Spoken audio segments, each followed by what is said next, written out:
হ্যাঁ।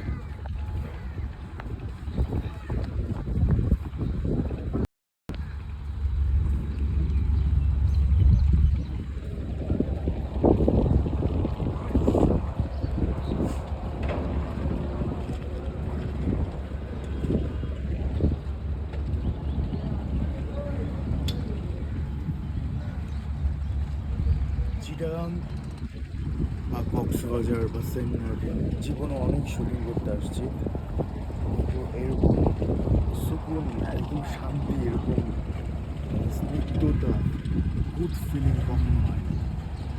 Right now আমি আছি চিটাগাং পতেঙ্গাতে, কার্গো শিপ বলে সম্ভবত। তো চারদিকে শুধু জাহাজ আর জাহাজ, এমন একটা জায়গায় শুটিং হবে। কী কাজ সেটা পরে বলবো, পরে জানাবো। আর ভালো প্রস্তুতি, ভালো লোকেশন, ভালো আয়োজন। That's it.